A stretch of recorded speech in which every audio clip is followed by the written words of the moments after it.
in on Russia hoax, on talking about the lawfare stuff. I mean, they had his political obituary written constantly, lying through their teeth, and it's all coming down to fall on them. I mean, it looks so absurd that they thought that Donald Trump was dead. It was crazy.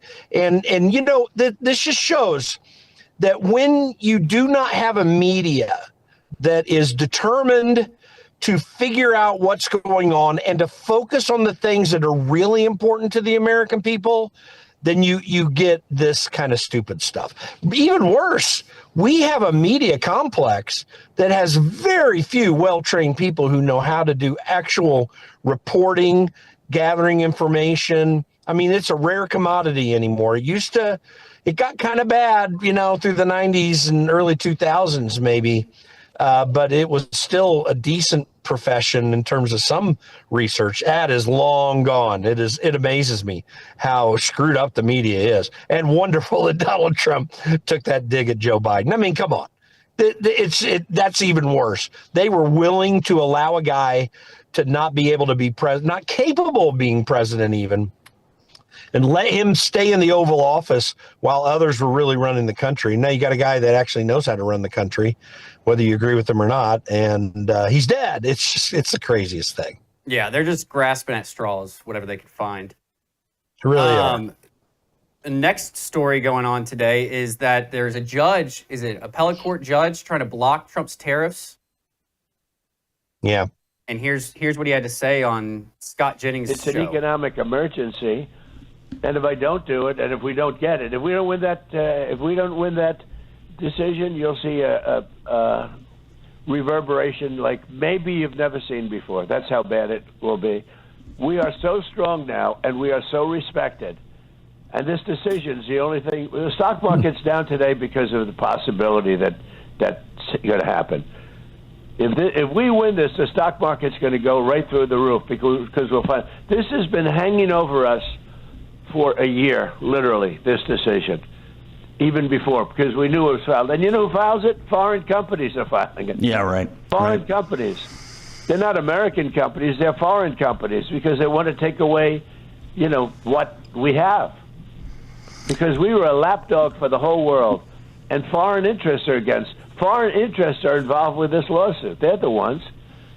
Good American companies, they're pouring into our country. Scott, I don't know if you've seen, we have more investment, close to $17 trillion of investment coming into our country.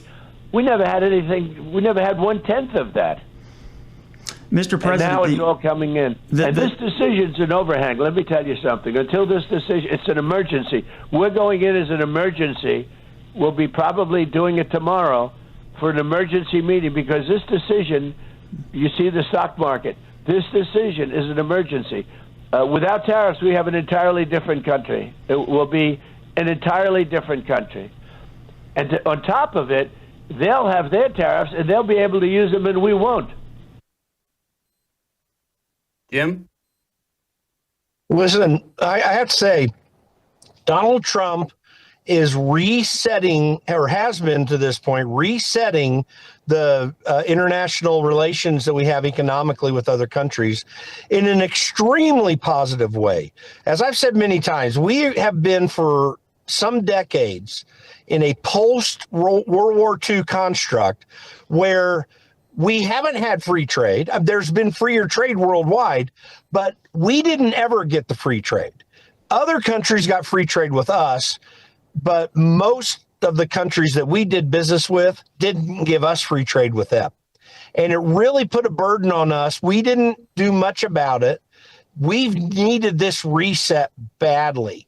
Now, I grant there is an argument about whether or not presidents can set trade. There's an Article 1, Section 8 argument about taxes and duties, as it says in Article 1, Section 8, that Congress has the authority to do this. I think there's some question about the degree to which the president can undertake these things. He has complete authority under what under the construct he's using right now, which is an emergency authority. And, that's what's being argued in court, whether that's appropriate or not. I think that it is. I don't want presidents constantly doing trade policy, but if this does happen, Donald Trump's prediction of economic harm is very real. And the fault for that is not only going to lay with rogue judges who want to take down the efforts that he's undertaking.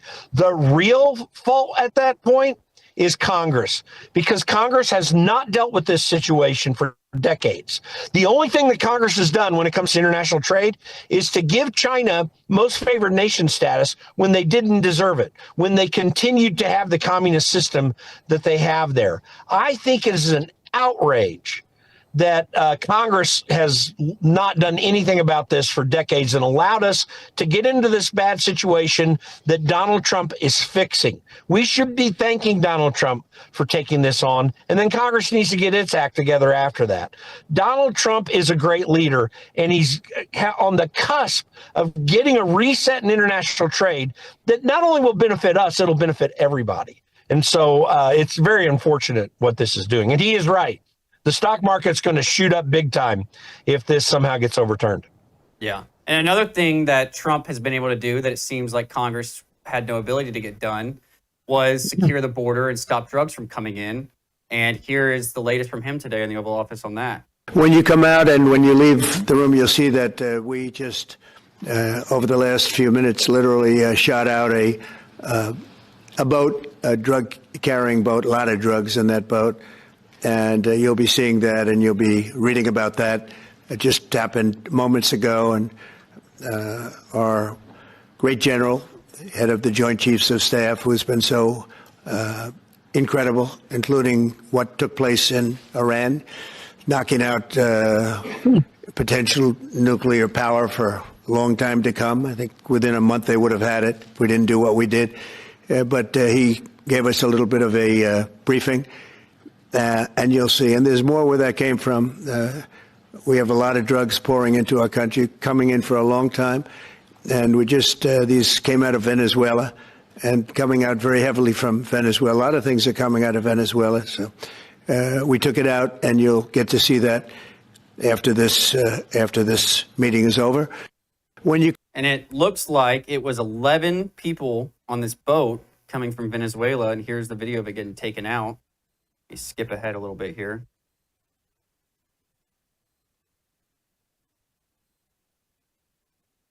I don't think they saw that one coming, Jim. That thing I'm going to presume that's an A-10 Eric Warthog that took that out. I don't know. It's hard to say, and they're not going to obviously say. But you better be careful. We have the systems that totally will take you by surprise. They probably had no idea they were being tracked at that moment, or very, very unlikely.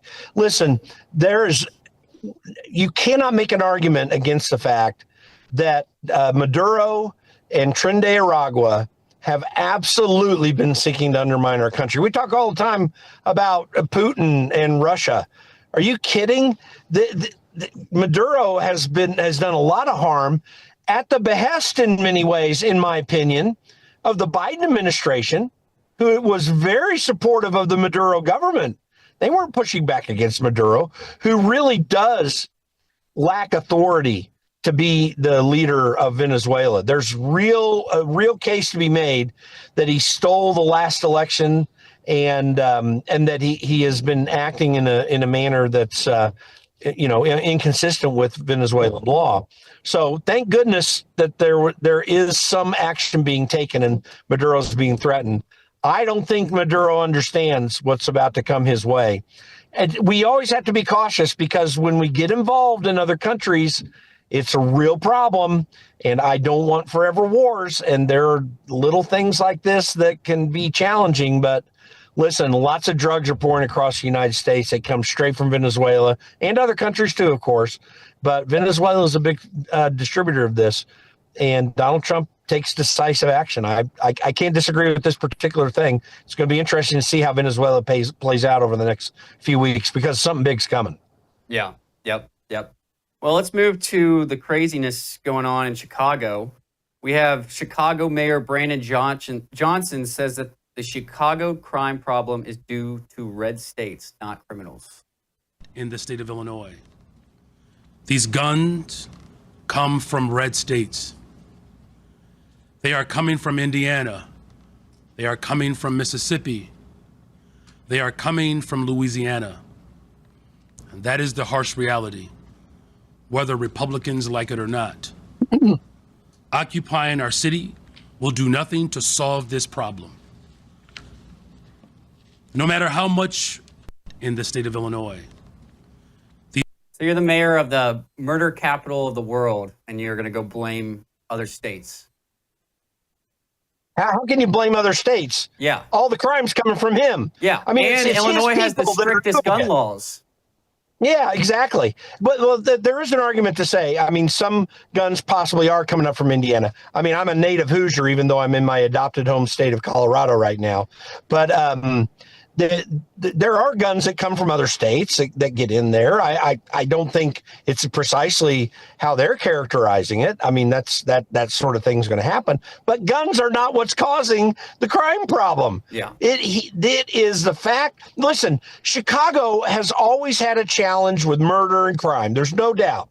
But there have been many periods, especially inspired by what Rudy Giuliani and Bernie Kerik were doing over in New York City in the 1990s. Chicago had actually gotten to a better place. They have a great police force, dedicated police officers. I've met many of them because I've done political work in and around Chicago from time to time. And I have to say that it's a dedicated police force. The problem with crime, and particularly murder, in Chicago and every other major city that's having problems in this country, the top 20 for sure, almost all of which are run by Democrat mayors, is Democrat policies. In the post-George Floyd world, where we are defunding the police, which they've done some of in Chicago, both under Johnson's administration and the one before him, and with the BLM efforts, and no cash bail, and a lot of other things that keep criminals out, violent criminals out of jail. That's the problem. It's entirely the policies. It has nothing to do with where guns are coming from. And again, don't believe them. They don't have guns flooding over the state line from Indiana. There might be some going there, but that ain't their problem. Yep. It's their approach to crime, and it's nothing less. Yep. And we'll have more of him and Pritzker after the break.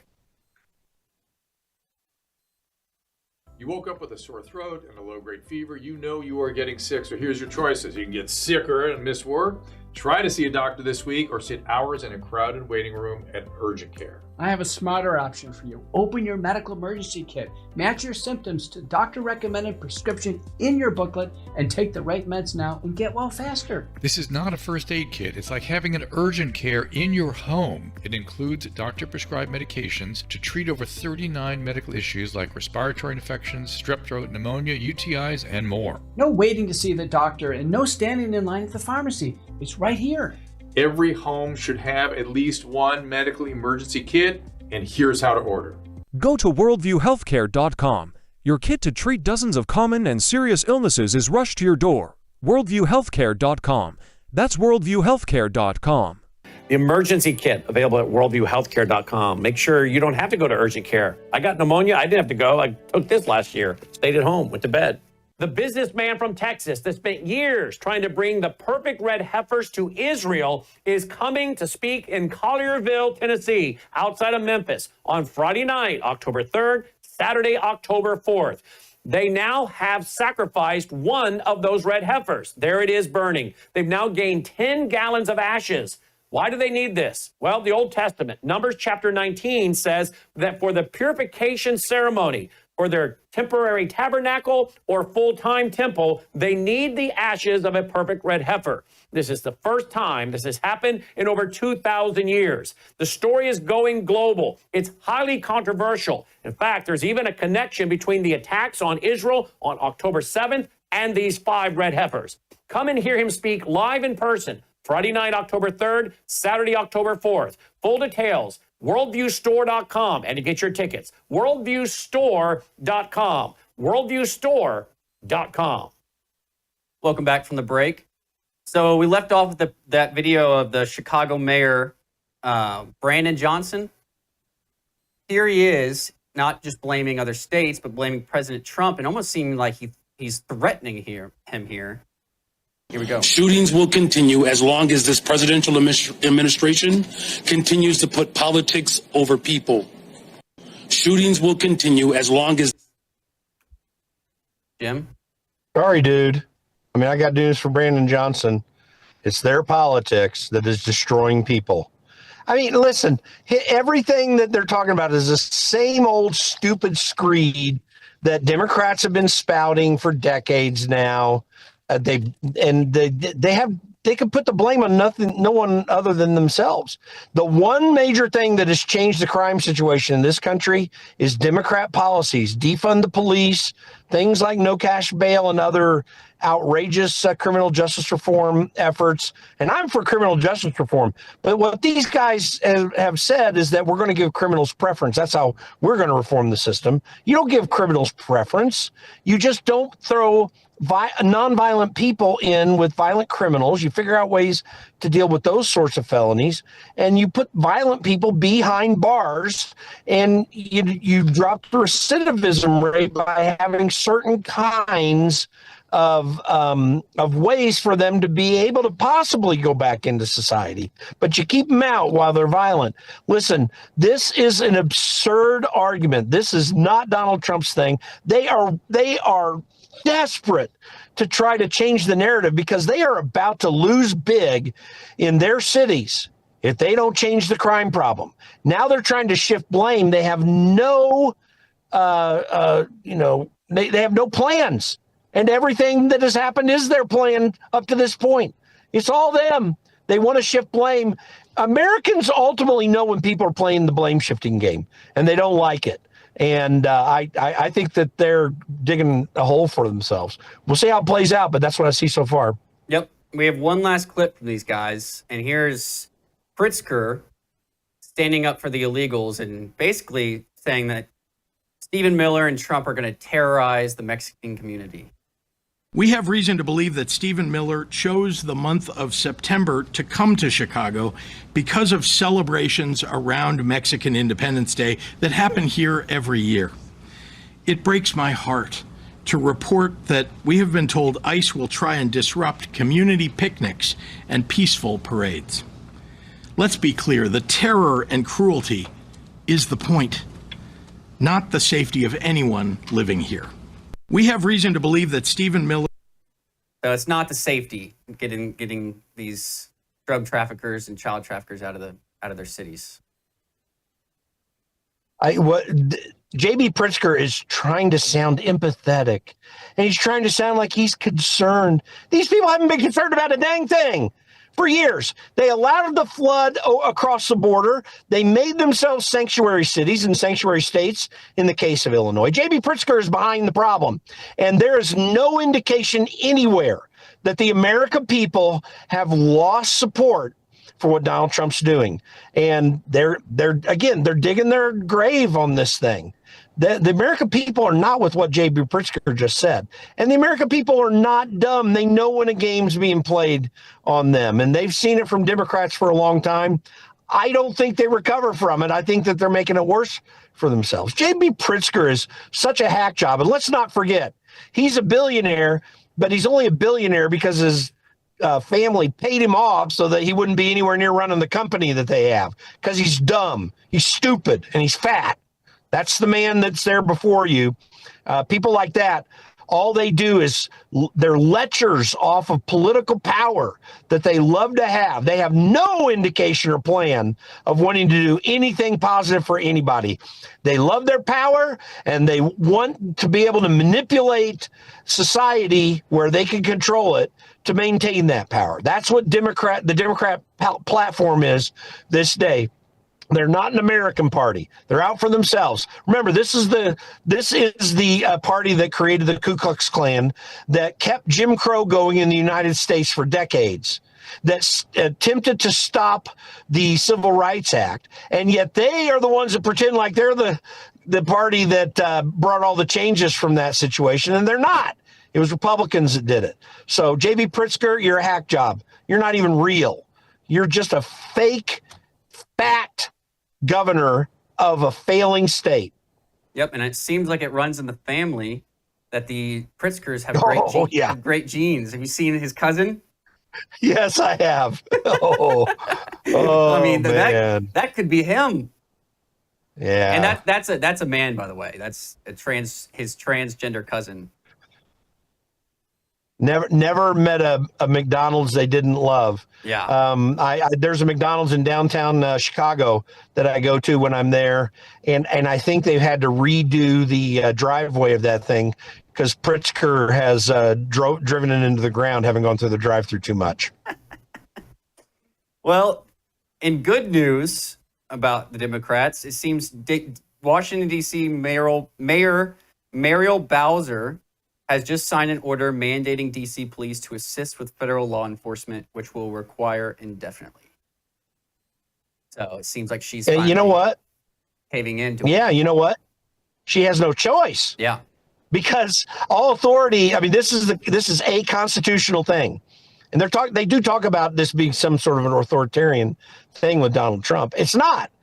Congress has authority over Washington, D.C., and they gave the president emergency authority to deal with emergency issues, and Donald Trump is working within that construct. I'll tell you this, Congress is back in session this week. They better get their act together and finalize getting rid of home rule in Washington, D.C. Muriel Bowser's doing what she's doing because she doesn't want to lose home rule. Mm-hmm. And she's trying to play nice because she knows that she's under the gun here. Yep. Now, if if Johnson and Pritzker don't call in Trump, is he going to be able to go in? Don't call him in. What do you mean? If they don't allow him to bring the National Guard in, is he going to be able to bring them in or not? Well, no, the answer to that is no, except on federal facilities. That's it. Yeah. And by the way, there was this decision recently where a judge over in California said that it was illegal that he violated posse comitatus with the National Guard in L.A. He didn't. He was protecting federal buildings, and it freed up the police to do what they needed to do. Even the police admitted that. Yeah. But he does not have, but that just brings to light the fact he doesn't have authority to just march in the city and take over the police force, except in Washington, D.C., which is under the charge of Congress, and that's it. Yep. And we have Don Lemon going around D.C. trying to get the National Guard troops to say something bad about Trump, and I think they did a pretty good job of ignoring him. Hi guys, how are you? Hey, how are you? How do you feel being here? Great question. To the state PAO's office. Thank you. That's it? You guys aren't talking? Yeah, state PO, sir. I'm sorry. All right. Thank you very much. Hi guys, how are you? Hey. He was really hoping one of them would be a fanboy of Don Lemon, I think. Yeah, I mean, that game ain't going to happen. Now he's going to try to twist it into, see, they won't talk about it. They really hate it. You know how the left works. Listen, nobody is upset about what Donald Trump's doing in D.C. except media people and Democrats who know that their game is up. They've been had, they've been found out, and they can't escape the hole that they've dug for themselves. Donald Trump is winning, and I'm not tired of it. Yep, and in some more recent breaking news, U.S. House Oversight Committee has released all subpoenaed documents from the DOJ related to Jeffrey Epstein. So we'll see what comes of that, and once people go digging through it, if anything is found. Yeah, and like I've said, I mean, I'm all for the transparency of it. That ain't the thing that's going to take down the deep state, though. Yeah. What Tulsi Gabbard's doing in particular, that's where the whole game is. Yeah, get the info out there. I'm all for it. But, if that's your smoking gun, yeah, you're going to find out some things, and it's going to be bad for some folks.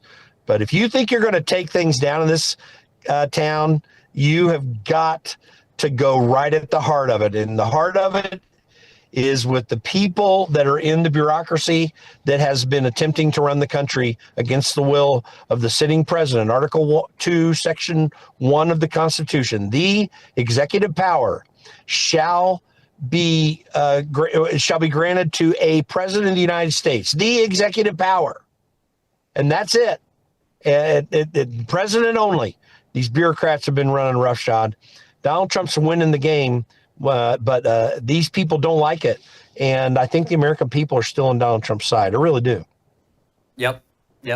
Well, and the last story I have here is that Ryan Ruth, the would-be Trump assassin, has proposed a golf match against President Trump and has said that if he wins, Trump can execute him, and if I win, I get his job. So I think this guy is trying. Is he trying to seem crazy to plead that he's mentally ill? Yeah, that word's been going around. I don't think he's mentally ill at all. He knows exactly what he's doing. Yeah. And by the way, where in the world would someone that is speaking rationally think that we'll do a golf tournament to determine if we're going to execute you or not? I mean, how stupid. No, they're trying to make the case that he's crazy so they can get him out of trouble. He ain't going to get out of trouble, I don't believe. And he ain't crazy. I mean, he's dumb. And he wasn't very smart, honestly.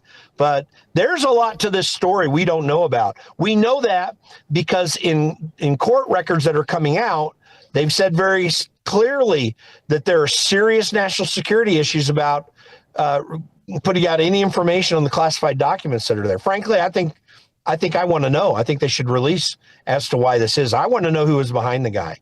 There was a serious effort behind this guy to kill Donald Trump, to advance what's going on in the Ukraine. Someone was making lots of money or wanted to maintain lots of power, and they were supporting him.